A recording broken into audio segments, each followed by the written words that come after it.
నమస్కారం. లైవ్ షోకి స్వాగతం. ఈరోజు చర్చలో పాల్గొంటున్న అతిథులు శ్రీ దారా గోపి గారు, సీనియర్ పాత్రికేయులు, టైమ్స్ ఆఫ్ ఇండియా మాజీ అసిస్టెంట్ ఎడిటర్, శ్రీ శేఖర్ రెడ్డి గారు, వైఎస్ఆర్ కాంగ్రెస్ పార్టీ అధికార ప్రతినిధి, శ్రీ రాంభూపాల్ గారు, సిపిఎం సీనియర్ నేత.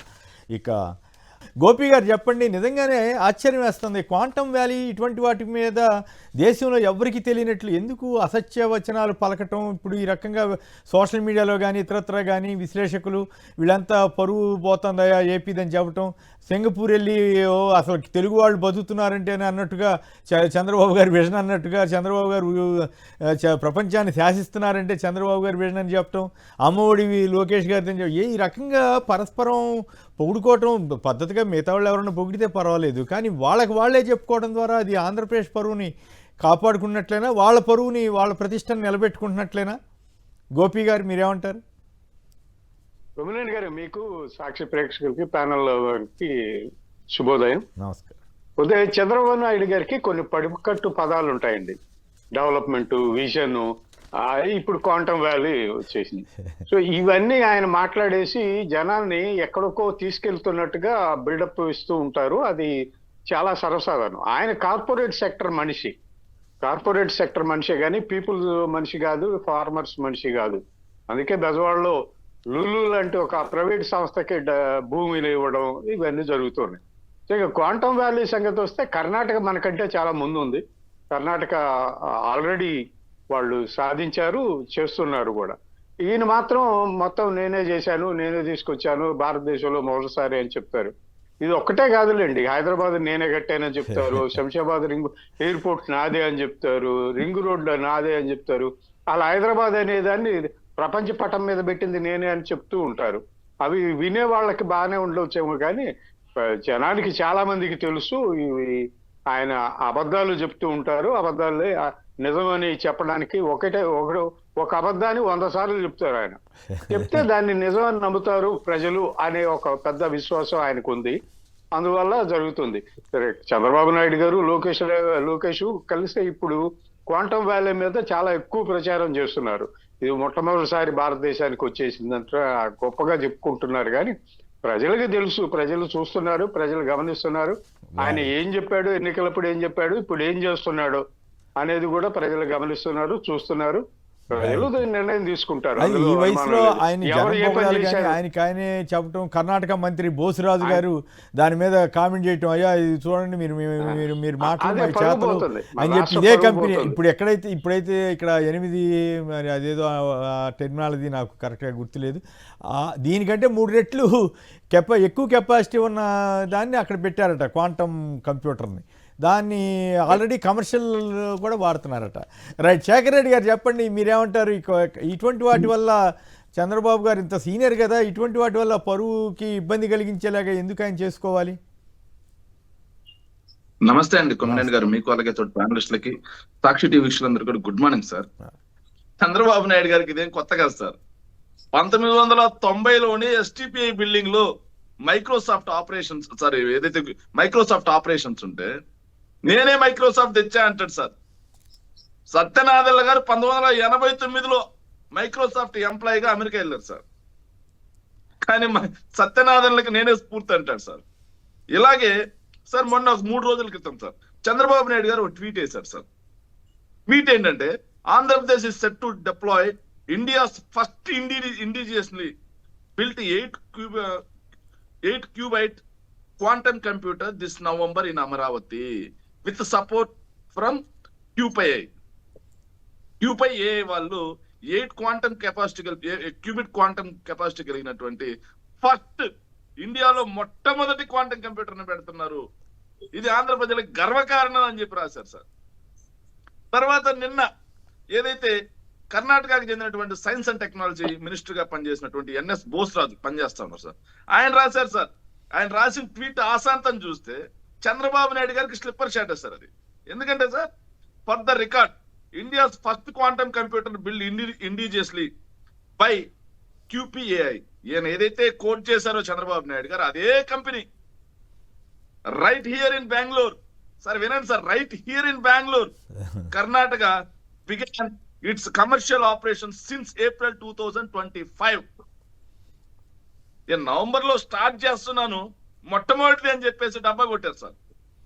ఆయన మాత్రం ఏప్రిల్లోనే కమర్షియల్ లకు కూడా చేసిందండి సార్ ప్రాజెక్ట్ అది.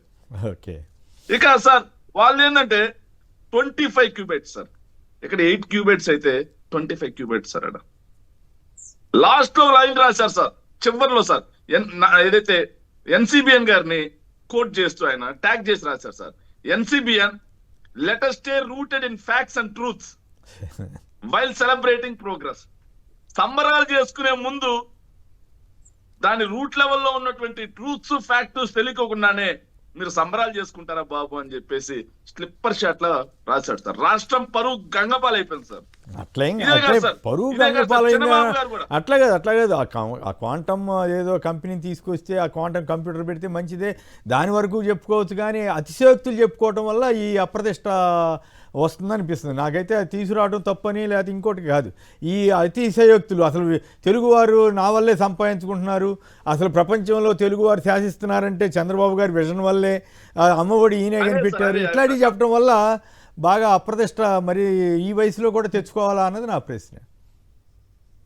సార్ చిన్నబాబు గారు కూడా కర్ణాటక ప్రభుత్వంతో ఎంతటి అవమానం పడ్డారంటే సార్, కర్ణాటకలో ఏదైతే బెంగళూరు సరిహద్దుల్లో ఏవియేషన్ కంపెనీకి సంబంధించి కర్ణాటక వాళ్ళు భూములు కేటాయించారు. అక్కడ చిన్న ఇష్యూ నడుస్తా ఉంది సార్. ఎక్కడైతే కరేడు భూముల దగ్గర ఎలా ఇష్యూ నడుస్తుందో అలా నడుస్తుంది సార్. నిజంగా చిన్నబాబు గారికి చిత్తశుద్ధి ఉంటే ఆ కంపెనీ వ్యక్తుల్ని పిలిపించుకోవచ్చు, మాట్లాడొచ్చు, మన ఏదైతే మన అనంతపూర్లోనే భూములు కేటాయించవచ్చు, మన రాష్ట్రానికి తీసుకురావచ్చు సార్. కానీ ఎంత పిల్ల చేష్టలు చేసినట్టు చేశారు సార్. వాళ్ళు అక్కడ జరుగుతున్నటువంటి అక్కడ ఆందోళనను కోట్ చేస్తూ ఆ ఫొటోస్ ను మొత్తం వేసి ఆ కంపెనీని ట్యాగ్ చేస్తూ మా దగ్గర కర్ణాటక కంటే మెరుగైన పాలసీ ఉంది, మీరు ఇక్కడికి రండి అని చెప్పి ట్వీట్ చేశారు సార్. ట్వీట్ చేయగానే ఎంబీ పాటిల్ సార్ ఇక్కడ మినిస్టర్ గా ఉన్నటువంటి ఆయన ఇండస్ట్రియల్ మినిస్టర్ ఆయన పెట్టారు సార్, నువ్వు పుట్టక ముందు నుంచే మీ నాన్న రాజకీయాల్లోకి రాకముందు నుంచే బెంగళూరులో హెచ్ఏఎల్ ఉందా, మెరుగైన ఏవియేషన్ ఉంది, దేశంలోనే మొట్టమొదటి ఏవియేషన్ కి బెంగళూరు పెట్టింది పేరు, నువ్వు మీ పాలసీ గురించి చెప్తే ఎట్లా, ప్రతి రాష్ట్రంలో చిన్న చిన్న ఇష్యూస్ ఉంటాయని చెప్పేసి చిన్నబాబు గారికి మామూలుగా పెట్టలేదు సార్ గడ్డి. అంటే మామూలుగా వేరే రాష్ట్రాలతో పోటీ పట్టడం వేరు, ఆ రకంగా ఓపెన్ అవటం వేరు. రహస్యంగా ఇటువంటి అంతర్గతంగా జరగాల్సిన విషయాల్ని అనవసరంగా ఆయన ఓపెన్ చేసి తనేదో తెచ్చుకుంటే మంచిదే. పబ్లిసిటీ కోసం రాష్ట్రంలో పరిశ్రమలు తీసుకురావడం కోసం మేము ఇంతలా శ్రమిస్తున్నామని చెప్పి ఒక ఇంప్రెషన్ ఇవ్వడం కోసం రాష్ట్రం పరువు తీస్తా ఉన్నారు సార్. ఓకే, రాంభూపాల్ గారు మీరేమంటారు? ఇటువంటి వాటిల్లో అనవసరంగా అప్రతిష్ట పాలవటం అవసరమా? సార్ ఒకటి సార్, నమస్కారం మీకు, ఇక్కడున్న ప్యానలిస్టులకు ప్రేక్షకులకు.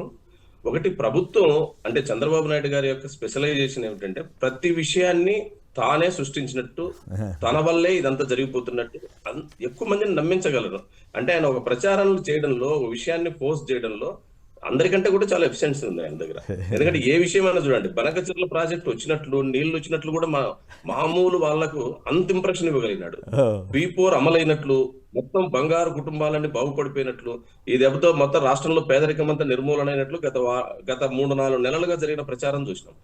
ఏ విషయమైనా అంతే. అంటే ఒక పాయింట్ పట్టుకుంటే ఆయన దాని గురించి ప్రచారం చేయడంలో, దాని గురించి మొత్తం మీడియాని అట్రాక్ట్ చేయడంలో, అంటే మీడియాని అట్రాక్ట్ చేయడం కాదు, మీడియాని అట్రాక్ట్ చేయడం కాదు, ఆయన కోసమే పనిచేసే మీడియా ఉంది కాబట్టి, వాళ్ళ ఇంట్రెస్ట్ కోసం పనిచేసే మీడియా ఉంది కాబట్టి అచ్చంగా దాన్నే ప్రొజెక్ట్ చేస్తూ అయిపోయారు. అట్లా తద్వారా ప్రజలను అట్రాక్ట్ చేయడం మీడియా కావచ్చు. తద్వారా ఈ రోజు క్వాంటమ్ దానికి సంబంధించింది ఇంతకుముందే చెప్పినారు శ్రీధర్ రెడ్డి గారు.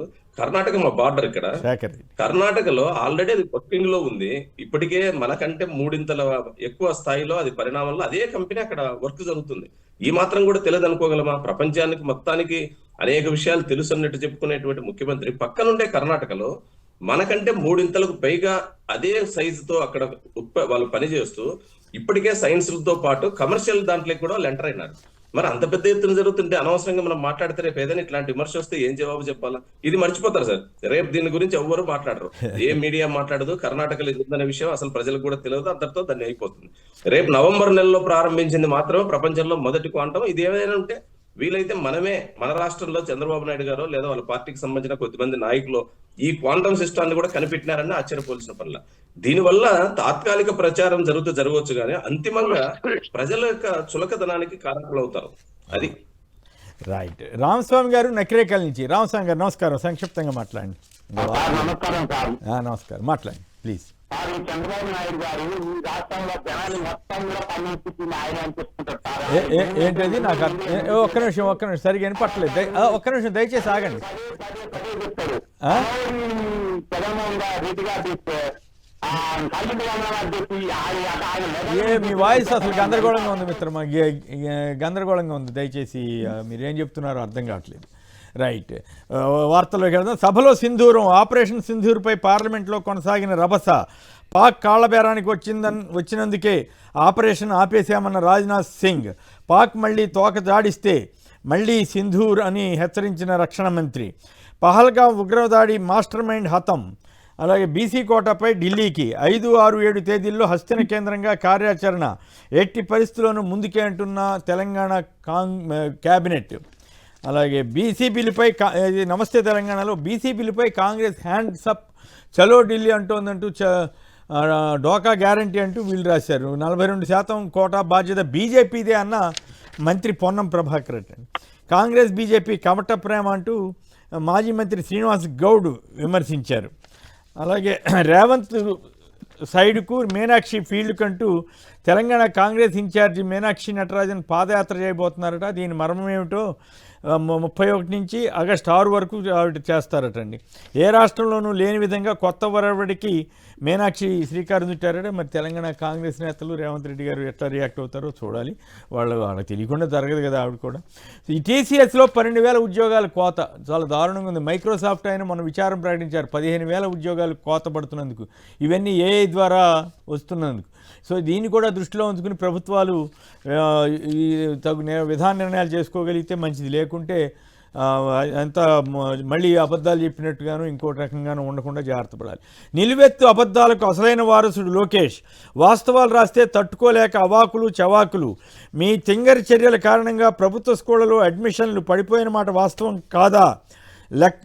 లెక్చరర్లలో మిగులు ఎందుకు ప్రకటించినట్లు ఎక్స్ వేదికగా మండిపడిన వైఎస్ఆర్ కాంగ్రెస్. నా కుమారుణ్ణి అన్యాయంగా జైల్లో పెట్టారు, కనీస సదుపాయాలు కల్పించలేదు, టెర్రరిస్టును చూసినట్లు చూస్తున్నారు. రాజమహేంద్రవరం సెంట్రల్ జైలు వద్ద ఎంపీ మిథున్ రెడ్డి తల్లి కన్నీరు. శేఖర్ గారు, ఇది చాలా దారుణంగా ఉంది. నిజంగానే మిథున్ రెడ్డి గారికి సదుపాయాలు ఇవ్వట్లేదా? సార్, ఏదైతే కోర్టు సార్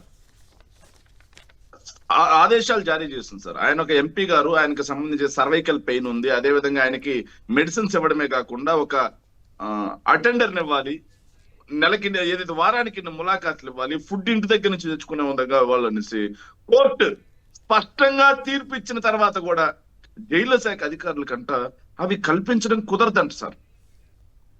కుదరదు అని చెప్పేసి మళ్ళీ కోర్టుకు వెళ్ళి పిటిషన్ వేశారు సార్. మరి చంద్రబాబు నాయుడు గారు జైలుకి వెళ్ళినప్పుడు ఆయన పిటిషన్ వేసుకున్నారు, ఏదైతే కోర్టు ఆదేశాల మేరకి ఆయనకి అన్ని అందజేశాం కదా. వెంటనే రాత్రే ఏసీ కూడా ఏర్పాటు చేశారు కదా, మంచిదే. మరి చంద్రబాబు నాయుడు గారికి అయితే ఒక న్యాయం ఇంటికాడి నుంచే వచ్చేది కదా. చంద్రబాబు గారికి ఇంటికాడి నుంచి భోజనం వచ్చేదేమో. ఎస్, క్యాంప్ పెట్టారు సార్, అక్కడ హౌస్ పెట్టి అక్కడ ఇల్లు తీసుకొని ఆ ఇంట్లో వండిచ్చి ఇంటి దగ్గర నుంచి భోజనం పంపించారు. అవును, అటెండర్ని ఇచ్చారు, న్యూస్ పేపర్లు ఇచ్చారు, అన్ని ఇచ్చారు. మరి కోర్టు తీర్పు మేరకి మేమేం కోర్టు తీర్పు లేకుండా అడగట్లేదు కదా. అవును, కోర్టు తీర్పు మేరకి అడిగితే జడ్జి గారేమో మేము కల్పించలేమంటారు సార్. మరి చంద్రబాబు నాయుడు గారికి కల్పించినప్పుడు వీళ్ళకి కల్పించలేనికేమి? చంద్రబాబు నాయుడు గారికి ఒక్కరికే సపరేట్ రాజ్యాంగం ఉందా? చంద్రబాబు నాయుడు గారికి ఒక్కరికే భారతదేశంలో సపరేట్ హక్కులు ఉన్నాయా? మిగతా ఎవరికి హక్కులు లేవా? చంద్రబాబు నాయుడు గారు ఒక్కరే పైనుంచి దిగొచ్చారా? అట్లా కాదు. ఆ రోజు ప్రభుత్వం ఏంటంటే సరే కేసు ఎట్లా ఉన్నా ఆయనకి వ్యక్తిగతంగా ఇబ్బంది కలగకూడదని చూశారు. అయినా కూడా విపరీతమైన దుష్ప్రచారం చేశారు. అదే అయిపోతుంది ఇదే అయిపోతుంది అట్టు. రైట్. పాపం ఇప్పుడు మిథున్ రెడ్డి గారి తల్లి.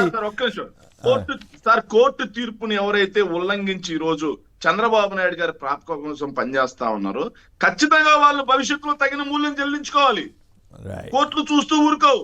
న్యాయస్థానాలు ఖచ్చితంగా వాళ్ళకి కఠినంగా వ్యవహరించాల్సినటువంటి పరిస్థితి వస్తుంది. ఆ రోజు ఖచ్చితంగా ఎందుకు తప్పు చేశారని వాళ్ళే బాధపడతారు సార్. రైట్. మిథున్ రెడ్డి గారి తల్లి స్వర్ణలత గారు పాపం కన్నీరు పెట్టుకున్నారట, టెర్రరిస్ట్ని చూసినట్టు చూస్తున్నారు. ఇది మరి ఎందుకు అట్లా చేస్తున్నారు? ఇంత కక్షపూరిత రాజకీయాలు అవసరమా? మేడం ఓసారి ఇటు చూడండి అంటూ ఒక ఫోటోతో కూడిన వార్త వేశారు. ఆవిడ ఎమ్మెల్యే గారట, మాధవిరెడ్డి గారి హ్యాండ్ బ్యాగ్ని గన్మెన్ మోస్తున్నారట. పెద్దిరెడ్డి రామచంద్రారెడ్డి గారి తీసుకొచ్చిన దిండో ఏదో దాన్ని పట్టుకున్నందుకే గన్మెన్ని సస్పెండ్ చేశారు కదా గన్మెన్ని. మరి ఇప్పుడు ఏం చేస్తారు? నేను కరుణాకర్ రెడ్డి గారు చాలా గట్టిగా ప్రశ్నించారు. మరి మీ ఎస్పీ గారు, చిత్తూరు ఎస్పీ గారి ఇంట్లో ఎంతమంది హోంగార్డులు, ఎంతమంది ఏఆర్ కానిస్టేబుల్ వీళ్ళంతా పనిచేస్తున్నారు, ఆర్డర్లీ వ్యవస్థ, వీటన్నిటి గురించి నిలదీశారు కానీ ఏం సమాధానం అయితే వచ్చినట్లేదు. మరి ఇప్పుడు ఈ ఎమ్మెల్యే గారి దగ్గర పనిచేస్తున్న గన్మెన్ కూడా సస్పెండ్ చేస్తారా, ఏం చేస్తారో చూడాలి. రాజధాని రైతులకు శటకోపం. నిబంధనల పేరుతో 6114 మందికి కౌలు చెల్లింపులు నిలిపివేత, మరికొందరికి అరొకర చెల్లింపులు, కౌలు డబ్బుల కోసం అధికారుల చుట్టూ రైతుల ప్రదక్షిణలు, అన్నదాతల గోడు పట్టించుకొని అధికారులు అంట కథనాన్నిచ్చారు. ఇక మనం కమింగ్ అప్లో పెట్టుకున్న వార్తలకు వెళ్దాం. కొలుసుకు భూ గొలుసు. మంత్రి గారి కంపెనీకి 600 కోట్ల విలువైన 845 ఎకరాలు ధారాదత్తం. పార్థసారథి భార్య కమలాలక్ష్మి, డ్రైవర్ కొలుసు ప్రసాదుల పేరిట నితిన్ సాయి కన్స్ట్రక్షన్స్. ఏలూరు జిల్లా ఆకిరిపల్లి మండలం తోటపల్లిలో 5 లక్షల చొప్పున 45 ఎకరాలు విక్రయం. ఏటా 15,000 లీజు కింద 800 ఎకరాలు 25 ఏళ్ళు కేటాయింపు. ఆకిరిపల్లి చుట్టుపక్కల ఎకరం భూమి ధర 60-70 లక్షలు ఉందటండి. నిన్నేమో జనసేన ఎంపీ బాలశౌరి సంస్థకు 115 ఎకరాల ధారాదత్తం. లులుకు మా నామమాత్రపు ధరకు విశాఖ, విజయవాడలో సంతర్పణ. అంతకుముందు ఊరు పేరు లేని ఉరసాకు 3,000 కోట్ల విలువైన 60 ఎకరాలు. అడ్డగోలు భూ కేటాయింపులపై ప్రజా సంఘాల ఆగ్రహం. బడాబాబులకు లులుకు సబ్సిడీ ఎందుకు? హైదరాబాదులో ప్రభుత్వంతో సంబంధం లేకుండా మార్కెట్ రేటుకు లీజుకు. ఏపీలో మాత్రం 1,000 కోట్ల ఖరీదైన ప్రభుత్వ భూములు నామమాత్రపు లీజుకు అప్పగింత అంటూ ఈ కథనాన్ని ఇచ్చారు. హైపర్ మార్కెట్ నిర్మించాక భారీగా అద్దె వసూలు చేసుకుని జేబులు నింపుకోనున్న లులు. భూ కేటాయింపులు వెనుక భారీ అవినీతి. 100 కోట్ల విలువ చేసే భూములను అప్పనంగా ఇచ్చేయడం దారుణం. వాటన్నిటిని వెంటనే రద్దు చేయాలన్న మాజీ మంత్రి వడ్డే శోభనాద్రీశ్వరరావు డిమాండ్. సిబిఐతో దర్యాప్తు చేయించాలి. కూటమి ప్రభుత్వానికి లులుపై రోజు రోజుకు వ్యామోహం పెరుగుతోంది. ప్రజల భూమిని ధారాదత్తం చేయడం ప్రభుత్వ అవినీతికి నిదర్శనం. చీఫ్ సెక్రటరీ విజయానంద్కు కేంద్ర ప్రభుత్వ రిటైర్డ్ కార్యదర్శి ఈఎస్ శర్మ లేఖ. ఇది పరిస్థితి ఆంధ్రప్రదేశ్లో ఈ భూముల కేటాయింపు వీటంతా మీద. అలాగే దరఖాస్తు చేసిన 4 రోజుల్లోనే స్థలమా? ఇదో పెద్ద కుంభకోణం. లులును ప్రోత్సహించడం అంటే వేలాది మంది చిన్న వ్యాపారులు, లక్షల మంది ఉపాధిని దెబ్బకొట్టడమే. ఆర్టీసీ ప్రభుత్వ రంగ సంస్థలను కాపాడాల్సిన ప్రభుత్వం వాటిని నాశనం చేయడం తగదు అంటూ సిపిఎం రాష్ట్ర కమిటీ వ్యాఖ్య. వెంటనే ఆ జీవోను రద్దు చేయాలని సిపిఎం డిమాండ్ చేసింది. సో ఓవరాల్గా సిపిఎం నేత మనతో ఉన్నారు కాబట్టి రాంభూపాల్ గారు చెప్పండి, ఈ మంత్రి గారికి భూములు కేటాయించడం ఏంటి? లులు మీద ఇంత వివాదం జరుగుతున్నా కూడా ఇంకా అదనంగా భూములు ఇచ్చేసేయటం, విజయవాడలో కూడా కట్టబెట్టడం ఏమిటి? ఈ పరిణామాలను మీరు ఎట్లా చూస్తారు? ముందు మంత్రి గారి ఇష్యూ మాట్లాడండి, ఆ తర్వాత లులు మిగతా ఇష్యూలోకి వెళ్దాం. సార్, ఈ ప్రభుత్వ అధికారంలోకి వచ్చిన ఈ 14 నెలల కాలం చూస్తే మీరు 8.5 లక్షల ఎకరాల భూముల్ని వివిధ రకాల కంపెనీలకు కానీ వివిధ రకాల సంస్థలకు కానీ దారాదత్తం చేసింది. ముఖ్యంగా ఇంత పెద్ద ఎత్తున భూములు ఇస్తున్నప్పుడు కనీసం వేలల్లోనున్న ఉద్యోగాలు రావాలి కదా. వస్తాయని చెప్తున్నారు తప్ప వచ్చిన ఉద్యోగాలన్నీ చెప్పడంలా. పోనీ ఇప్పుడు రాలేదు, కంపెనీ ఇప్పుడు పెడితే 3 ఏళ్ల తర్వాత 4 ఏళ్ల తర్వాత ఉద్యోగాలు వస్తాయి. పోనీ ఆ ఉద్యోగాలు ఏమిటి? ఇప్పుడు లూలాలో ఉద్యోగం వస్తుంది, లూలు పెడుతున్నారు. ఏ ఉద్యోగం వస్తుంది? కొలుసు పార్థసారథి గారికి స్థలం ఇచ్చినారు, ఎన్ని వేల ఉద్యోగాలు వస్తాయి? మొత్తం గవర్నమెంట్ భూమిని అక్కడ ఉండే మార్కెట్ వాల్యూ, పార్థసారథి గారికి ఇచ్చిన మార్కెట్ వాల్యూ ఈ రోజు పత్రికల్లో వచ్చిన దాని ప్రకారం లేదా అక్కడ స్థానికులు చెప్పే దాని ప్రకారం ఎకరా 90 లక్షలకు పైగా పలుకుతుంది. ఈ రోజు ఏ జిల్లాల్లో, వెనకబడిన రాయలసీమ జిల్లాల్లో కూడా రోడ్డు వైపు ఉండేటువంటి భూములకు లక్షల రూపాయలు రేట్లు పెరిగినాయి. అనేక కారణాల వల్ల ఆ రేట్లు వచ్చినాయి. అంత విలువైన భూముల్ని చౌకగా ఎందుకు మంత్రి గారి కుటుంబ సభ్యులకు అప్పగిస్తున్నారు? అంటే ప్రభుత్వ సంపద సృష్టిస్తానని చెప్తే సంపదను లూటీ చేయించడమా? ఈరోజు ప్రభుత్వం యొక్క ఆస్తుల్ని, ప్రజల యొక్క ఆస్తుల్ని లూటీ చేయిస్తుంది. లూలు కంపెనీకి సంబంధించి 2 విషయాలు ఉన్నాయి సార్. ఒకటి, జీవో నెంబర్ 137 ప్రకారం 4 రోజుల్లో అప్లై చేసుకుంటే వెంటనే వాళ్ళకి పర్మిషన్ జీవోతో సహా వచ్చేసింది. అంత ఆత్రం ఏమొచ్చింది? ఇప్పుడు అర్జెంట్ ఏమొచ్చింది దేశంలో? ఆంధ్రప్రదేశ్ కు లూలు కంపెనీ రావడం అనేది ఈ రోజు ఏ అవసరాల రీత్యా అంత ప్రాధాన్యత ఇచ్చినారో చెప్పాలి ప్రభుత్వం. రెండో వైపు ప్రభుత్వ ఆస్తి, అది ఆర్టీసీది ప్రభుత్వ ఆస్తి. ప్రభుత్వ ఆస్తిని విజయవాడ నగరంలో అంత పెద్ద ఆస్తిని, అక్కడ కౌన్సిల్ ఉంది, ఎన్నికైనటువంటి నగరపాలక మండలి ఉంది, చర్చ లేదు, నేరుగా ప్రభుత్వం స్వాధీనం చేసుకొని ఈ రోజు ఆ కంపెనీకి ఇచ్చేసింది. ఆ కంపెనీకి రాష్ట్రంలో కేరళలో ఉంది ఇదే లూలు కంపెనీ, హైదరాబాద్ లో ఉంది మన సౌత్ ఇండియాలో. ఈ 2 రాష్ట్రాల్లో రాష్ట్ర ప్రభుత్వం ఒక్క ఎకరం కాదు కదా, సెంటు స్థలం కూడా ఇవ్వలేదు ఏ రాష్ట్ర ప్రభుత్వాలు. అది ప్రైవేట్ కంపెనీలతో కొనుగోలు చేసింది లేదా లీజ్ తీసుకుంది, అక్కడ కంపెనీ నడుపుకుంటుంది. దీనివల్ల మన రాష్ట్ర ప్రభుత్వం ప్రత్యేకంగా ఆ కంపెనీకి అంత పెద్ద ఎత్తున ప్రభుత్వ భూముల్ని అటు విశాఖపట్నం ఇటు విజయవాడలో అప్పగించడంలో ఆంతర్యం ఏమిటి? రెండోది, ఈ రోజు వ్యాపార రంగంలో అనేక రకాల చిన్న పెద్ద వ్యాపార సంస్థలు దాని మీద ఆధారపడి కుటుంబాలు తరతరాలుగా జీవిస్తున్నారు. రీటైల్ వ్యాపారం పెద్ద కంపెనీలు వచ్చిన తర్వాత పూర్తిగా కొలాప్స్ అయిపోతున్నాయి. ఇప్పటికే డిమార్ట్ లాంటి కంపెనీలు, పెద్ద పెద్ద కంపెనీలు వచ్చి చాలా చిన్న వ్యాపారాలు దెబ్బతీసినాయి. ఇప్పుడు లూలు కంపెనీ ఆ పెద్ద కంపెనీలు కూడా మింగుతుంది. అంటే చిన్న చేపను పెద్ద చేప, పెద్ద చేపను తిమింగలం మింగినట్లు ఇప్పుడు తిమింగలాన్ని తీసుకొచ్చి పెడుతున్నాడు. ఇప్పుడు ఏం చెప్పినారు మొన్నటి వరకు, నేను స్వయం ఉపాధి పెంచుతాను, తద్వారా రాష్ట్రాన్ని అభివృద్ధి చేస్తానన్నాడు. లూలు వచ్చి ఏ స్వయం అభివృద్ధి సాధిస్తుంది? పార్థసారథి గారికి భూములు ఇవ్వడం వల్ల ఏ రకంగా ప్రభుత్వం ఈ ఉద్యోగాల కల్పన జరుగుతుంది? ఇవన్నీ వాస్తవానికి జరుగుతున్న విషయాల్ని పెద్ద ఎత్తున ప్రభుత్వ ఆస్తుల్ని, ప్రభుత్వ సంపదల్ని కొద్దిమంది వ్యక్తులకు, సంస్థలకు అప్పగించేదానికి ప్రభుత్వం ఈ 1.5 సంవత్సర కాలంలో ఉంది. ఇక్కడ ఇంట్రెస్టింగ్ పాయింట్ ఏమిటంటే, దేశభక్తి గురించి, సనాతన ధర్మం గురించి, అనేక రకాల వీర చరిత్రల గురించి మాట్లాడుతున్నటువంటి కల్పిత హీరోగా ఉన్నటువంటి ఈరోజు పవన్ కళ్యాణ్ గారు ఉప ముఖ్యమంత్రిగా ఉండి మీరు ప్రభుత్వ ఆర్టీసీ సంస్థను లూలు కంపెనీకి అప్పగించడం మీ ప్రభుత్వ విధానమా? మీ పార్టీ కూడా అదే విధానమా కాదా చెప్పాలా? ఎందుకు మాట్లాడటం లేదు? ఉప ముఖ్యమంత్రి మీరు, ఎందుకని మీరు మౌనంగా ఉంటున్నారు? ఇంత పెద్ద ఎత్తున 8.5 లక్షల ఎకరాల భూముల్ని ప్రైవేట్ కంపెనీలకు ఇస్తుంటే ఈ ప్రైవేట్ కంపెనీలకు ఇవ్వడానికైనా మీరు ఉప ముఖ్యమంత్రి స్థానంలో కూర్చోయింది? జవాబు చెప్పాలా? రాయలసీమ జిల్లాలో 3,60,000 ఎకరాల భూములు ఇవ్వబోతున్నారు. ఇప్పటికే ప్రభుత్వం అనేక చోట్ల ఇచ్చింది. సత్యసాయి ఒక్క జిల్లాలో 1,12,000 ఎకరాల భూములు ఇస్తున్నారు. ఇప్పుడు తుంగోడు అని చెప్పేసి మడకసిర తాలూకాలో ఉండేటువంటి ఒక ఏరియాలో గతంలో జగన్మోహన్ రెడ్డి గారి ప్రభుత్వం, అంతకుముందు రాజశేఖర రెడ్డి గారి ప్రభుత్వం ఇచ్చిన భూములు అక్కడ ఉత్పత్తి, ఆడేం పరిశ్రమలు రాలేదు, క్యాన్సిల్ చేసినారు. ఈ రోజు అదే భూముల్ని మళ్ళీ తిరిగి ప్రైవేట్ కంపెనీలకు ఇవ్వడానికి నిన్న మంత్రివర్గంలో తీర్మానం చేస్తారు. అంటే మొత్తంగా కలిసి ప్రభుత్వ భూముల్ని ప్రైవేట్ వ్యక్తుల చేతిలో ఉండే డీసీ ల్యాండ్స్ ని పెద్ద ఎత్తున ఈ రోజు కార్పొరేట్ కంపెనీలకు, సంస్థలకు ఇస్తున్నారు. అందులో మంత్రులకు కూడా ఇవ్వడం, మంత్రుల కారు డ్రైవర్లకు కూడా ఇవ్వడం అనేది మరింత వింతగా ఉంది.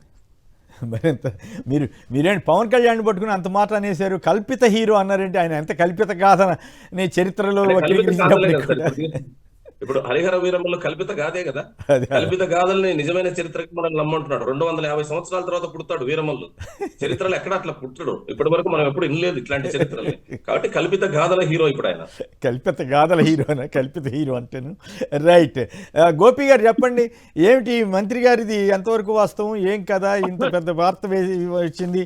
అలాగే ఆ తర్వాత లులు మీద వడ్డే శోభనాశ్వర గారు, సిబిఐ మన శర్మ గారు వీళ్ళంతా మండిపడతా ఉన్నారు. ఏమిటి ఇంత అరాచకంగా ప్రభుత్వం నడుస్తోందని అంటున్నారు, మీరేమంటారు?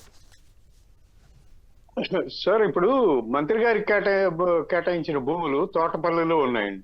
తోటపల్లి అనేది భవిష్యత్తులో ఒక టూరిస్ట్ ప్లేస్ గా డెవలప్ అయ్యేటువంటి అవకాశాలు ఉన్నాయి. అక్కడే బ్రహ్మలింగయ్య చెరువు ఉంది, చాలా పెద్ద చెరువు, చుట్టూ కొండలు ఉంటాయి, బ్రహ్మాండంగా ఉంటుంది.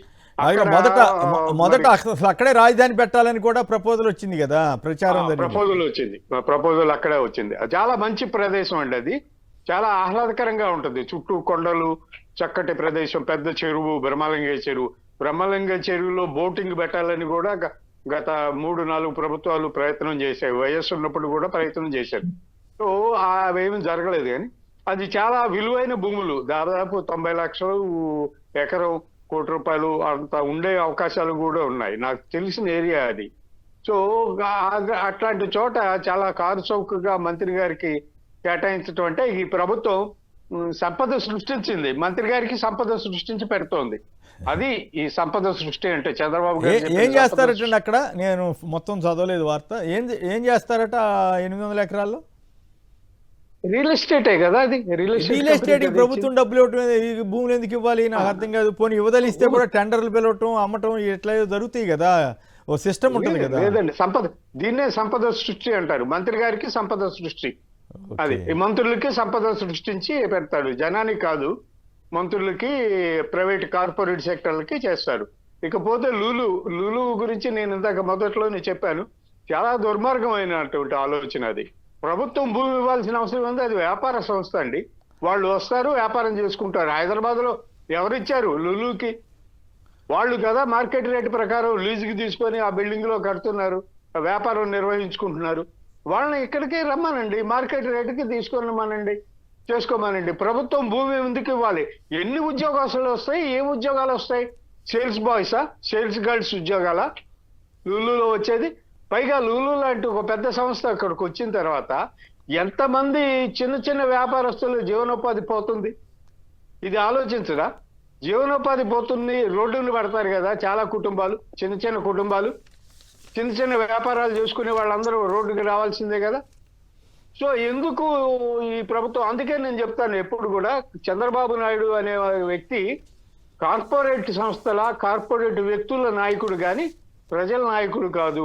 ఆయన కార్పొరేట్ సంస్థల కోసం పనిచేస్తూ ఉంటారు, డబ్బున్న వాళ్ళ కోసం పనిచేస్తూ ఉంటారు. ఆయన పాలసీలు, ఆయన పద్ధతులు అన్నీ అదే పద్ధతిలో నడుస్తూ ఉంటాయి. డబ్బున్న వాళ్లకు ఆయన సహాయాలు అందిస్తూ ఉంటాడు, వాళ్ళకే ప్రోత్సహిస్తూ ఉంటాడు.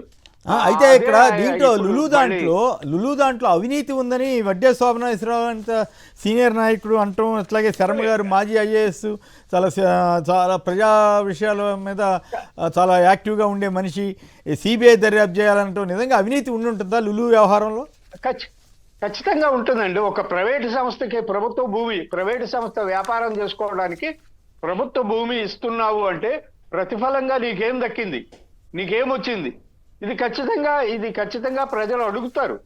నువ్వు ఒక ప్రైవేటు సంస్థకి ప్రభుత్వ భూమి చౌకగా కట్టబెడుతున్నావు, 99 సంవత్సరాలు లీజుకి ఇస్తున్నావు అంటే నీకు ప్రతిఫలంగా ఏం జరిగింది?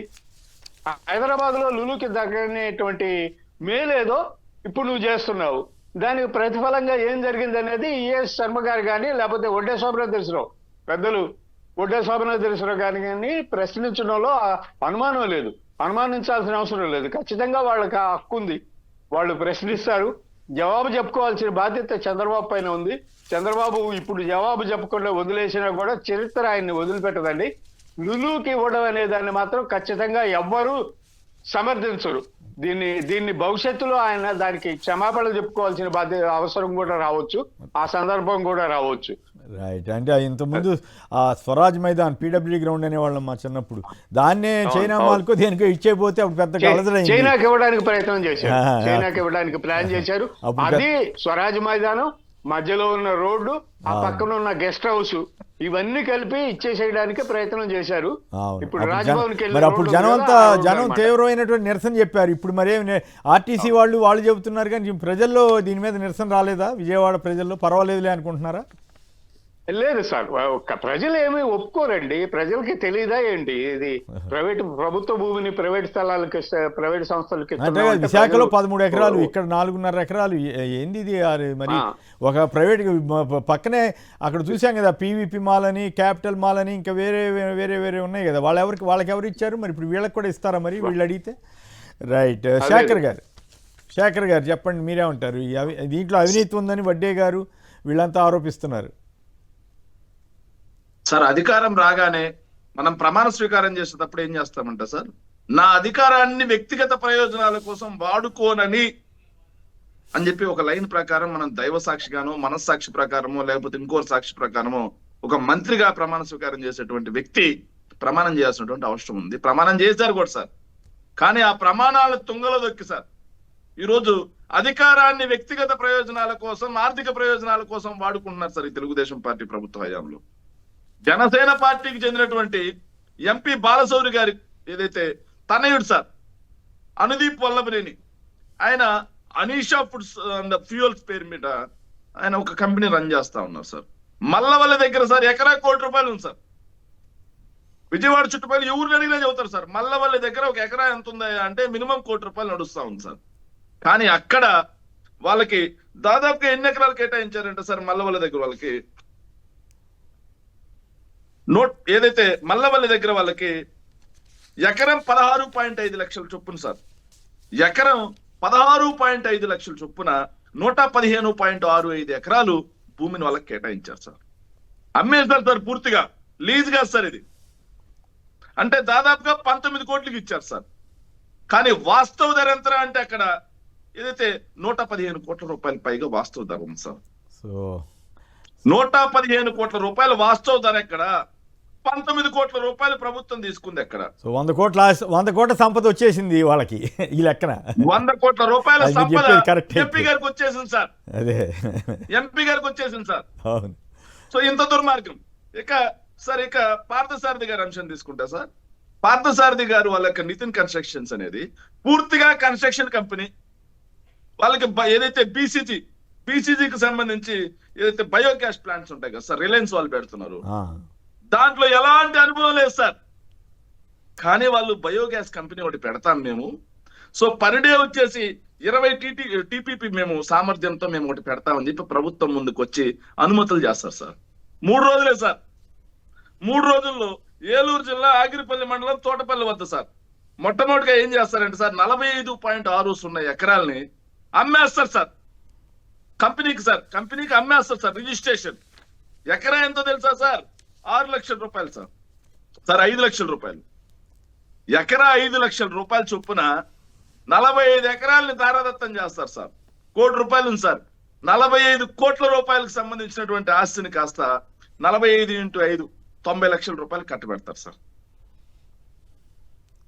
సార్ వినండి, ఇంత దారుణం సంపద ఏ రకంగా సృష్టిస్తా ఉన్నారు సార్. తర్వాత వాళ్ళకే సార్ మిగిలిన 800 ఎకరాలని లీజ్ చొప్పున సార్ ఎకరా 15,000 అండి సార్. ఎకరా 15,000 చొప్పున 800 ఎకరాలని లీజుకి ఇస్తారు సార్. ఆ ప్లాంట్ ద్వారా 500 మందికి అండి సార్. కానీ 45 ఎకరాలని 5 లక్షల చొప్పున దారదత్తం చేసేస్తారు సార్. ఇంత దుర్మార్గంగా నడుస్తా ఉంది సార్ ప్రభుత్వం. ఇక లూలు మాల్కి వద్దాం సార్. లూలు మాల్కి వస్తే సార్, లూలు మాల్లో మనకి వైట్ కలర్ జాబ్స్ ఏమైనా ఇస్తారా సార్? ఒక్క వైట్ కలర్ జాబ్ ఉంటుందా? ఉండదు. కానీ లూలు మీద ప్రేమ ఎందుకు అని చెప్పి రాష్ట్ర వ్యాప్తంగానే కాకుండా ప్రపంచ వ్యాప్తంగా కూడా చాలా మంది చూస్తా ఉన్నారు సార్. చంద్రబాబు నాయుడు గారికి లూలు మీద ఎందుకింత ప్రేమ ఉంది, ఎందుకింత ప్రేమ ఉందని చూస్తా ఉన్నారు సార్. ఎందుకంటే లూలు లేకపోతే ఆంధ్రప్రదేశ్ లేదు అన్నట్టుగా గడిచిన 5 సంవత్సరాల్లో బిల్డప్ ఇచ్చారు సార్.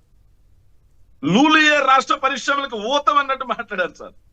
తెరా చూస్తే విదేశాల్లో, హాంకాంగ్ లాంటి దేశాల్లో, సింగపూర్ లాంటి దేశాల్లో లూలు తమ ఆపరేషన్స్ క్లోజ్ చేసుకుంటా ఉంది. అలాంటి లూలుకి విలువైన భూముల్ని, 100,000 కోట్ల రూపాయల భూముల్ని సార్ ఇక్కడ నిబంధనలు కూడా తొంగన దొక్కారు సార్. ఎందుకంటే 2013-14 సంబంధించినటువంటి భూసేకరణ లేకపోతే భూలీజ్ చట్టాల ప్రకారం రాష్ట్ర ప్రభుత్వం 35 ఏళ్లకు మించి ప్రభుత్వ ఏదైతే ప్రైవేట్ వ్యక్తులకి భూములు అప్పగించకూడదు, అడ్డదిడ్డంగా అమ్మడానికి వీలు లేదు అని చెప్పి కొన్ని నిబంధనలు ఉన్నాయి. కానీ ఈ నిబంధనలు తొంగలో దొక్కి 99 ఏళ్ల పాటు లీజుకి ఇస్తా ఉన్నారు సార్. ఎందుకంత ప్రేమ సార్? విజయవాడ నడిబొడ్డులో గవర్నర్ పేట ఆర్టీసీ మీకు బాగా తెలుసు సార్. మీరు విజయవాడలో పుట్టి పెరిగారు కొమ్మినేని గారు. అదేవిధంగా దారాగోపి గారికి బాగా తెలుసు దాని ప్రాశస్త్యం ఏంటి, వాటి విలువ ఏంటనేది. అలాంటి చోట లూలుకి కేటాయించడంలో మతలబు ఏంటి? ఎన్ని కోట్ల రూపాయలు చేతులు మారాయి? ఈ ప్రభుత్వం సమాధానం చెప్పాలి, ఖచ్చితంగా సమాధానం చెప్పాలి. సో సార్ హైపర్ మాల్ అని చెప్తున్నారు సార్. విజయవాడలో పీవీపీ ఉంది, మరి వాళ్ళకి ఎవరు భూములు కేటాయించారు? వ్యాపారస్తులు అనే వాళ్ళకి మనం లంచాలు లేకుండా అనుమతులు ఇస్తే చాలు, అక్కడ వ్యాపారం ఉందంటే వాళ్ళు ఖచ్చితంగా పెట్టుబడులు పెడతారు. మరి అదే విశాఖలో ఈరోజు శరవేగంగా నడుస్తా ఉంది సార్. ఒక ఏదైతే వైఎస్ఆర్ కాంగ్రెస్ పార్టీ హయాంలో మేము ఇన్ఆర్బిట్ మాల్ కి పర్మిషన్స్ ఇచ్చాం. ఇన్ఆర్బిట్ మాల్ దాదాపుగా 80% పూర్తయింది. మరి ఇన్ఆర్బిట్ మాల్ కి మేము మీలాగా భూములు అడ్డగోలుగా దోచిపెట్టలేదే, మీలాగా ఇన్ఆర్బిట్ లేకపోతే వైజాగ్ లేదని మేము ఇంప్రెషన్ ఇవ్వలేదే. కానీ అక్కడ వ్యాపారం ఉంది, వాళ్ళు పెట్టుబడి పెట్టే విధంగా అనువైన వాతావరణం మేము కల్పించాం కాబట్టి వాళ్ళు శరవేగంగా నడుస్తా ఉంది. మరి హైదరాబాద్ లాంటి నగరాల్లో ఏడాదికి ఒక షాపింగ్ మాల్ రెడీ అవుతా ఉంది, ఇనాగ్రేట్ కూడా చేస్తా ఉన్నారు. మరి వాళ్ళకి ప్రభుత్వం కారు చౌకగా భూములు కేటాయించట్లేదే. ఇక్కడ మాత్రమే ప్రభుత్వ భూములని ప్రైవేట్ వ్యక్తులకి కారు చౌకగా కట్టబెట్టడం వెనక కోట్ల రూపాయల చేతులు మారడం లేదా అని చెప్పి నేను అడుగుతా ఉన్నాను సార్. ఇంకోటి రామ్ గోపాల్ గారు పవన్ కళ్యాణ్ గారి గురించి ఒక మాట అన్నారు సార్, ఒక్క మాట బాగా నచ్చింది సార్. ఏంటి సార్ అది? రామ్ గోపాల్ గారు ఏం నటుడు అన్నారు సార్? కల్పిత హీరో అన్నారు. కల్పిత నటుడు. ఆ కల్పిత నటుడే కాదండి, కల్పిత రాజకీయ నాయకుడు కూడా సార్. ఎందుకంటే సార్ నేను గుండెలు బాదుకొని చెప్తా ఉన్నాను సార్. నేను 3-4 రోజుల నుంచి చూస్తాను సార్. రాజ్యసభలో 25వ తారీఖున క్వశ్చన్ అడిగారు sir. Trinamool Congress party MP Shri Derek O'Brien అనే అతను క్వశ్చన్ అడిగారు సార్ క్వశ్చన్ అవర్ లో 25వ తారీఖు. ఏమని అడిగారు సార్? దేశవ్యాప్తంగా ఎంజీఎన్ఆర్జీఎస్ కి సంబంధించినటువంటి నిధులు రాష్ట్రాల వారీగా ఏ రాష్ట్రంలో ఎంత పెండింగ్ ఉన్నాయని చెప్పి క్వశ్చన్ అడిగారు సార్. అడిగితే సార్ రాష్ట్రంలో మన రాష్ట్రం సార్ దేశంలోనే నెంబర్ 1 చూడండి సార్, దేశంలో నెంబర్ 1 ఎంతలా అంటే సార్ ఏ రాష్ట్రంలో కూడా వేజెస్ ఏదైతే ఉపాధి కూలీలకు ఇవ్వాల్సినటువంటి డబ్బులు 1000 కోట్ల మించికి లేవు సార్. ఏ రాష్ట్రం? ఉత్తరప్రదేశ్, రాజస్థాన్ లాంటి పెద్ద పెద్ద రాష్ట్రాలు. బోల్డ్ డబ్బులు తీసుకొచ్చేసాను నేను కేంద్రం నుంచి, మోడీ గారిని అడిగి బోల్డ్ డబ్బులు తీసుకొచ్చాను చెప్తున్నారు కదా. ఆయన కల్పిత నటుడే కాదు, నాయకుడు కూడా ఎందుకు చెబుతున్నాయంట సార్. వేజెస్ 2103 కోట్లు సార్. ఓకే. అవి కాకుండా మెటీరియల్ లైబిలిటీ 700 కోట్లు సార్. వెరసి ఎంజీఎన్ఆర్జీఎస్ లో 2900 కోట్ల రూపాయలు pending. Okay. YSR Congress party అధికారంలో ఉన్నప్పుడు కూడా క్వశ్చన్ రైట్ మళ్ళీ మిగతా అంశాల్లో కూడా వెళ్ళాలి. కంప్లీట్ చేయండి. ఒక్క నిమిషం క్లోజ్ చేస్తాను సార్. సార్ ఇది ఎప్పుడైతే 2024 ఫిబ్రవరిలో సార్ శ్రీ ఏదైతే ఇంకో అతను అడిగారు సార్ క్వశ్చన్, ఆయన కూడా కంప్లీట్ గా Trinamool Congress party MP sir. YSR Congress party అధికారంలో ఉన్నప్పుడు 60 కోట్లు మాత్రమే పెండింగ్. ఓకే. ఇక్కడ 2900 కోట్లు పెండింగ్. ఈయన కల్పిత నాయకుడే, కల్పిత నటుడే కాకుండా కల్పిత నాయకుడు కూడా అనడానికి ఇది ఒక నిదర్శనం. రాష్ట్ర ప్రజల్ని తన శాఖని గాలి కుదిలేసి వీరమల్లు, చిట్టిమల్లు, ఓజీ అంటూ తిరుగుతున్నటువంటి నటుడు నాయకుడు ఎలా అవుతాడని నేను అడుగుతున్నాను సార్. రైట్. ఓకే. ఇక మరో అంశంలోకి వెళ్దాం. జగన్ నెల్లూరు పర్యటన పైన ఆంక్షలు. ఈ నెల 31న మాజీ మంత్రి కాకాణితో ములాఖత్. నల్లపురెడ్డి ప్రసన్న కుమార్ రెడ్డి కుటుంబానికి పరామర్శ. హెలిప్యాడ్ వద్దకు 10 మంది మాత్రమే. ప్రసన్న ఇంటి వద్దకు ఎవరికీ అనుమతి లేదు. జైలు వద్ద ప్రసన్న ఇంటి వద్దకు 15 వాహనాలకే అనుమతి. ఏమంటే రాంభూపాల్ గారు, మీరు చాలా సీనియర్ నాయకుడిగా ఉన్నారు, రాజకీయాలు చూస్తున్నారు. ఈ పరిస్థితి ఏమిటి? ఆయన ఒక నాయకుడు వెళ్తూ ఉంటే ఈ రకంగా ఆంక్షలు ఏంటి? ఎప్పుడైనా చూసామా? జనం రాదలుచుకుంటే వస్తారు, లేకపోతే లేదు. కానీ ఈ గోల ఏంటండి? ఎందుకు ఇంత భయపడుతోంది ప్రభుత్వం? సరే, అదే ఆశ్చర్యంగా ఉంది సార్. ఇప్పుడు ఎవరైనా ఒక ప్రతిపక్ష నాయకుడు కానీ, అధికార పార్టీకి సంబంధించిన కానీ, లేదా ఏ ప్రముఖులైనా సరే ఎవరైనా రోడ్డు మీదకి వస్తే ఇంతమందే మీరు ట్రాఫిక్ కంట్రోల్ చేయడానికి కావాల్సిన చర్యలు తీసుకుంటారు, లేదా ఎక్కడ ఏ ప్లేస్ లో మీటింగ్ పెట్టాలి, ఇట్లాంటి వాటికన్నిటికీ పోలీస్ పర్మిషన్ ఇవ్వంగా విన్నాను తప్ప మీరు ఇన్ని వాహనాలు పోవాలి, ఇంతమందే ఉండాలి, ఇంతమందికి అడ్డు దాట ఇన్ని నిబంధనలు పెడుతున్నారు. ఆచరణలో ఏం జరుగుతుంది? ఆచరణలో ఇవన్నీ అమలవుతున్నాయా? అంటే వచ్చిన వాళ్ళందరి మీద కేసులు పెట్టడానికి వాళ్ళకి మన ఏపీ పోలీసులకి వేరే పెద్ద పని ఉన్నట్లేదు. అందరినీ పిలవటం, విచారణ అంటూ కథ నడపటం. ఏందో అసలు ఓ పక్క జరుగుతున్న నేరాలని వదిలేసి ఈ పేరుతో నిబంధనలు పెట్టి ఈ నిబంధనలు అతిక్రమించినారనే పేరుతో కేసులు పెట్టడానికి తప్ప ఆచరణకు ఉపయోగపడదు. ఇప్పుడు షాపింగ్ మాల్ ఓపెన్ చేసినారు, షాపింగ్ మాల్ మొత్తం ట్రాఫిక్ అంతా బంద్ చేసినారు, చేసి డైవర్ట్ చేస్తున్నారు. ఓ షాపింగ్ మాల్ ఓపెన్ చేయడానికి వచ్చిన ఓ జబర్దస్తి కామెడీ హీరోకు ఉండేంత ఓ ప్రతిపక్ష నాయకులకు, రాజకీయ పార్టీల నాయకులకు రోడ్ల మీద తిరిగే స్వేచ్ఛ లేదా ఏంది? మరి ఇంతనే. రెండో వైపు మీరు అన్నట్టుగా పోలీస్ యంత్రాంగము ఈ అసలు పనిని వదిలేసి ఈ పనుల మీద పడాల్సిన పరిస్థితి వచ్చేసింది. నిన్న మీరు చూసింటారు, ధర్మవరంలో ఓ చేనేత కార్మికుడు కుటుంబం 2 లక్షల రూపాయలు అప్పు తీసుకుంది. 2 లక్షలకు ఆయన మిత్రుడికి ఇంకో 4 లక్షలకు ఈయన జామీన్ పడినాడంట. మొత్తం 6 లక్షలకు గాను సంవత్సరంలో 15,30,000 రూపాయలు కట్టినాడు సార్. 15,30,000. వారానికి 60,000 రూపాయలు వంతున 15,30,000 కట్టినాడు. ఇంకా అసలు తీరలేదంట. అసలు కడతానని చెప్పేసి ఆ బాధితుడు చెప్పుకుంటే అసలు వడ్డీ కట్టమని కొట్టినారు. భార్య పిల్లలు ఎదురు కట్టినారు. ఇప్పటి వరకు పోలీసులకు ఆ కొట్టినటువంటి వ్యక్తులు దొరకలేదంట. ఎందుకు దొరుకుతారు పాపం? ఎందుకనంటే అక్కడ 3 పార్టీలు, ధర్మవరంలో 3 అధికార పార్టీల నాయకులు ఉంటారు.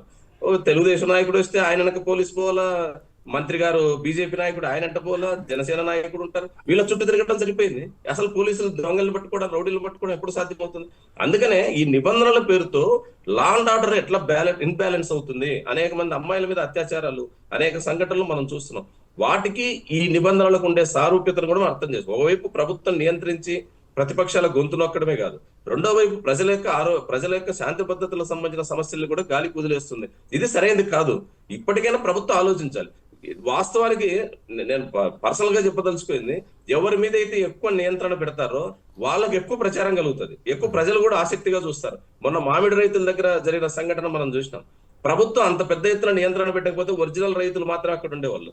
కానీ సాధారణ ప్రజలు కూడా ఎందుకు వచ్చినారంటే ఏం జరగబోతుంది అక్కడ, ఏదో మా నాయకుడిని ఏదో నియంత్రిస్తున్నారంట, కాబట్టి మనందరం పోవాలని ఎవరికి వాళ్ళు ఎక్కడెక్కడి నుంచో దారులు ఎత్తుక్కొని అక్కడికి వచ్చేసినారు. అంటే నువ్వు నియంత్రించడం ద్వారా మరింత ఎక్కువ ఆ ప్రోగ్రామ్ జరుగుతుంది తప్ప ఎట్లా నియంత్రించగలరు? అసలు ప్రజల్లో ఉండే అభిమానాన్ని ఏ నాయకుడి మీదైనా సరే, అది చంద్రబాబు నాయుడు గారి మీదైనా, రేపు జగన్మోహన్ రెడ్డి గారి మీదైనా, పవన్ కళ్యాణ్, ఎవరి మీదైనా ఉన్న అభిమానాన్ని మీరు ఎట్లా చట్టాల ద్వారా నియంత్రించగలరు? అట్లా నియంత్రించాలనుకోవడం సరైనదా? అట్లా నియంత్రించడం వల్ల వచ్చే ఫలితం అంటే కానీ చిత్రం ఏంటంటే, మీరు గమనించే ఉంటారు, ఆయన పవన్ కళ్యాణ్ గారు చెప్పటం, అక్కడికి వెళ్ళినప్పుడు కారు మీద కూర్చుని వెళ్తే కారు మీద కూర్చోవడం, జనంతో కాకుండా సార్ కొంచెం జాగ్రత్తగా నడవడం అనే పోలీసులు చెబుతామని బతిమిలాడినట్టు చెప్పిన పోలీసులు ఇప్పుడు ఇంత కఠినంగా కఠోరంగా ఎట్లా మారిపోతున్నారు? ఈ నోటీసులు ఇవ్వటం అంతా మొత్తం ప్రభుత్వం పైనుంచి వచ్చే ఒత్తిడే కారణం అంటారా? 100%. ప్రభుత్వం లేకపోతే పోలీస్ అధికారులకు ఏమంత అవసరం ఉంటుంది సార్? ఏ పోలీస్ అధికారి కూడా ఇట్లా నియంత్రణ పెట్టి మేము విమర్శల పాలు కావాలా, మా డిపార్ట్మెంట్ బదనాం చేసుకోవాలా, ప్రజల దృష్టిలో మేము చులకన కావాలని ఏ డిపార్ట్మెంట్ కోరుకోదు.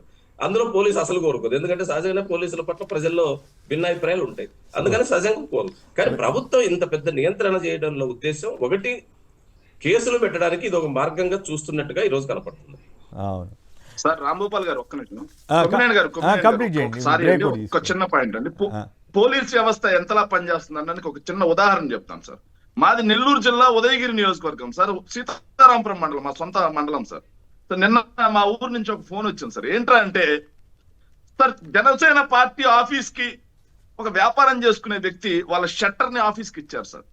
ఇచ్చిన తర్వాత ఆ ఆఫీస్ కి అద్దె చెల్లించాలి కదా, అద్దె చెల్లించలేదు, తాళాలు ఇవ్వలేదు.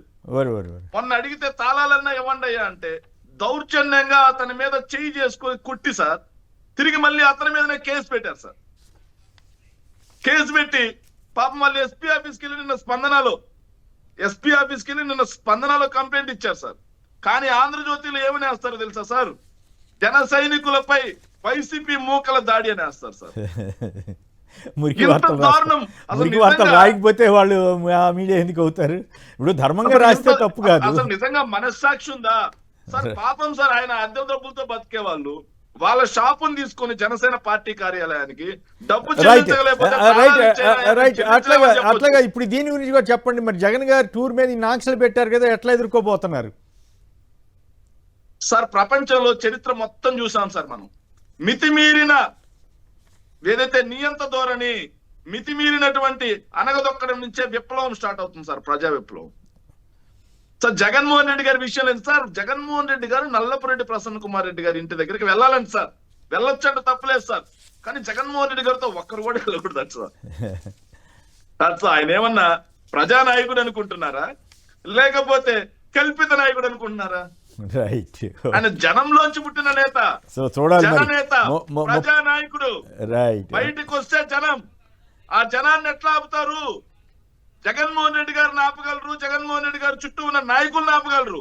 కానీ జగన్మోహన్ రెడ్డి గారి కోసం నడుం బిగించి ప్రాణాలు సైతం అర్పించడానికి సిద్ధంగా ఉన్న జనాన్ని ఎట్లా ఆపుతారు ఈ పోలీసులు అని చెప్పి నేను మీ ద్వారా ప్రశ్నిస్తున్నాను సార్. రైట్, చూద్దాం. మరి జయప్రకాష్ గారు, విజయవాడ. జయప్రకాష్ గారు నమస్కారం, మాట్లాడండి.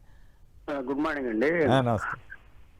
పవన్ కళ్యాణ్ గారు అధికార దుర్వినియోగం గురించి వినాలంటే మొన్న లిబరేషన్ పార్టీ అధ్యక్షుడు విజయ్ కుమార్ గారు ప్రెస్ మీట్ వింటే క్లియర్ గా,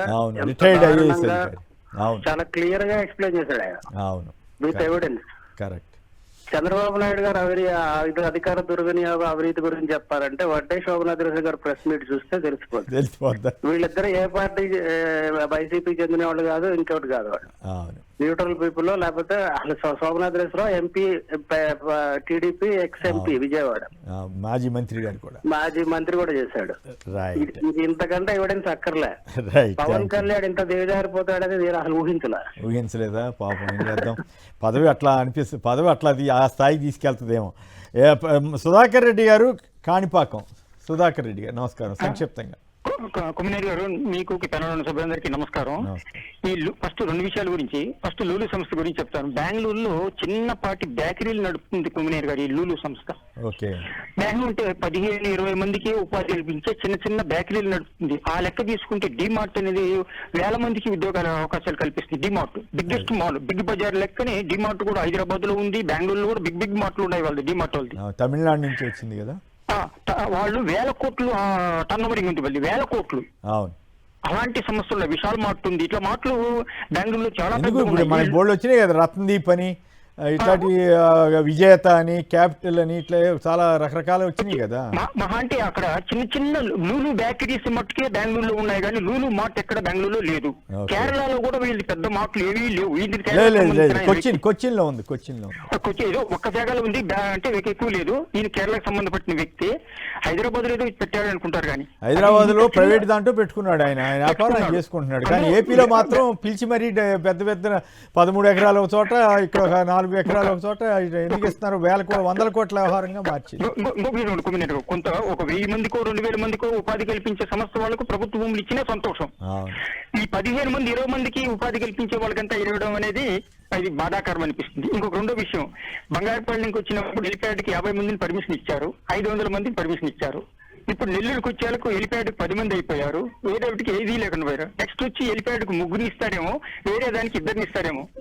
ఇప్పుడు కుమినేని గారు ఎందుకంత భయపడుతోంది గవర్నమెంట్ అనేది అర్థం కాకుండా పోవడం అంటే, ఇప్పుడు కుమినేని గారు ప్రజానాయకుడు అనేవాడు ఎక్కడికైనా జనాలకి వెళ్ళొచ్చు. రైట్. టైం తక్కువ ఉంటుంది కాబట్టి ఈ 2 అంశాలు కలిపి నడిపేద్దాం. మార్గదర్శులను తండి, లేకపోతే మీరే మార్గదర్శులు కండి. అధికార యంత్రాంగంపై పెనుభారం మోపిన కూటమి ప్రభుత్వం. నిర్బంధ P4 దత్తతను అంగీకరించాం. టీచర్ల సంఘం ఫ్యాప్టో నిన్న సిపిఎం కమిటీ ఖండించింది. ఇదేంది టీచర్ల మీద వీళ్ళ మీద అని. ఎవరు మార్గదర్శకులు? P4పై కలెక్టర్ల ఆదేశాలతో గజిబిజి. ఇది వేరే వాళ్ళు ఎవరో రాసింది కాదు, ఎల్లో మీడియానే వాళ్ళ తెలుగుదేశం పత్రికే రాసింది. అయినప్పటికి కూడా నిన్న దీని మీద నడిపితే ఫేక్ అని ఏదో టీడీపీ వెబ్సైట్లో వేశారట. మన మిత్రులు ఎవరో చెప్పారు, నేనైతే స్వయంగా చూడలేదు. కానీ బట్ మరి ఇప్పుడు ఇది ఫేక్ అంటారో లేకపోతే ఏమంటారో దీని మీద వివరణ ఇవ్వాలి. కానీ ఫేక్ అని రాస్తే ఎక్కడ పోతుంది? మరి ఇప్పుడు వాళ్ళ పత్రికలే రాస్తున్నాయి కదా. మరోవైపు ఏమో రండి కలిసి పనిచేద్దామంటూ సింగపూర్లో అమరావతిలో హౌసింగ్ ప్రాజెక్టుల్లో చేయగలపండి అని అడుగుతున్నారు. ఇలా హౌసింగ్ ప్రాజెక్టుల్లో చేయగలపాల్సిన సింగపూర్ కంపెనీలతో ఏం పని? ఇక్కడ మన స్టేట్లో దేశంలో బోల్డ్ కంపెనీలు ఉండగా అనేది అర్థం కాకుండా ఉంది.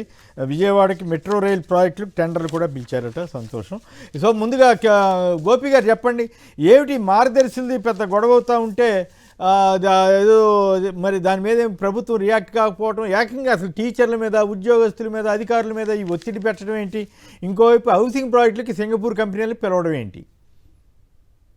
సార్ కొమ్మినేని గారు, ఇప్పుడు ఏంటంటే ఈ P4 తీసుకొని చంద్రబాబు నాయుడు గారు ఒక 250 కుటుంబాలని కుప్పంలో నుంచి దత్తత తీసుకున్నారని చెప్తున్నారు. సరే, మీరు డబ్బు ఉన్న వాళ్ళు, వ్యాపారాలు కూడా ఉన్నాయి కాబట్టి మీరు చేస్తే చేసుకోండి, ఎవరికి అభ్యంతరం లేదు.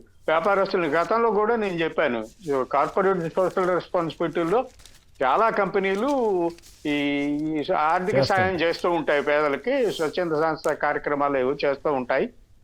దాన్ని ఇప్పుడు విస్తృతపరచడం కోసం P4 అని పెట్టుండొచ్చు.